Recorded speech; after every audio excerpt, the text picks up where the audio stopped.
Hey everybody, it's Mr. SantaMaria again. Today's workout is going to be how to perform box jumps. First thing we have to do is make sure we can safely perform box jumps, and if you can't, I want you to do the first variation that I show you, which is going to be called the air squat.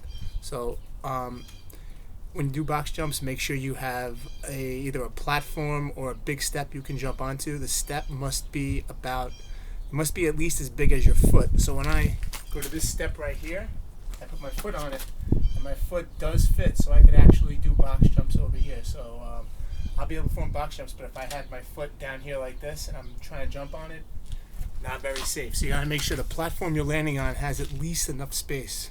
So obviously if you don't have a step like that in your house, you don't want to do box jumps inside your house, do the air squats instead, because the air squats you can do anywhere and do it safely.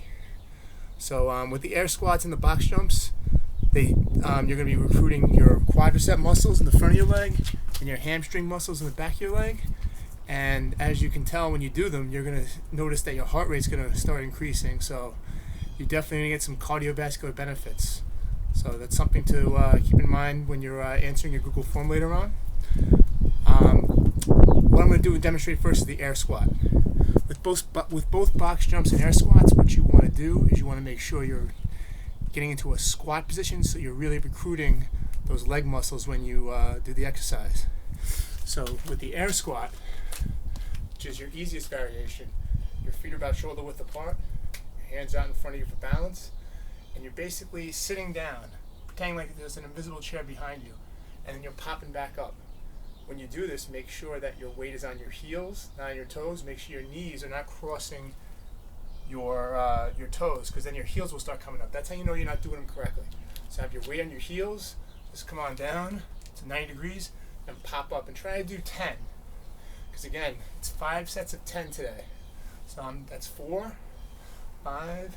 I really like to have my hands out in front of me so that it keeps my balance. 9 and 10. So this is the air squat, and again, if you don't have safe access to a place to do box jumps, or you're a beginner and feel like you can't do box jumps correctly, this is the variation for you. Next, I'm going to show you a second variation. It's called the step-up box jump. Basically, it's kind of similar to a box jump, which I'm going to show you later on, except you're stepping up and then you're actually doing a squat and then coming back down. So I'm going to go to the second step on this platform over here. So basically you're going to step up, do a squat, come down. That's one. Step up, do a squat, come down. Step up, do a squat, come down. These are more challenging than the air squats, but they're not going to be as challenging as the box jumps we're going to show you later on.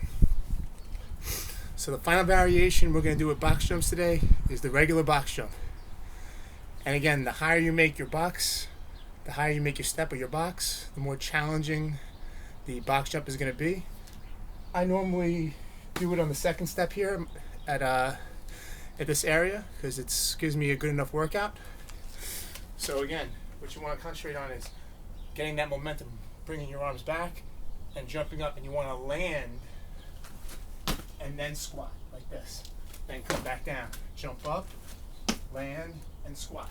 Jump up, land, and squat. Don't be in a rush to do them. Like for example, I do see some times when we're doing the deck cards workout in the gym, some kids are going like this.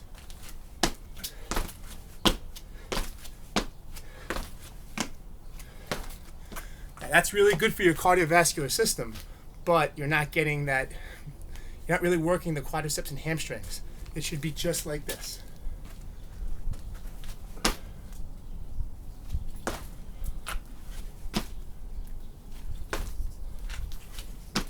Land and squat. That's the key. Now, I did talk about how to incorporate the push-up workout into this. So what you're going to do, you're going to do your 10 box jumps, or whatever variation of box jumps you want. Rest 30 seconds this time. Take one of those 4 push-up variations that I showed you from the last workout. Do that, and then repeat the process for 4 more sets. So when you're all done, You'll do 5 box jump variations and 5 push-up variations. So there'll be a box jump variation first, 30-second rest, push-up variation next, rest 30 seconds, box jump variation, push-up variation, and so on. Just make sure you take 30 seconds between each one. So I'll just do 2 just to demo it, and then you can do the workout yourself. And again, make sure you answer the Google form at the end of after you've completed the workout. And also, in order to get 100% or 110%, you can definitely send video of yourself, upload it to me, doing the box jumps, any variation, doesn't matter which variation. And you can also get extra credit by filling out the physical education activity form. So those are a couple of ways to get extra credit to get higher than 90%. If you do the Google form only, you only get 90%. So just keep that in mind. So here's what we're talking about. Box jump first. 1, 2, 3, 4, 5, 6, 7, 8, 9, 10. Now I rest 30 seconds. So I rest 30 seconds.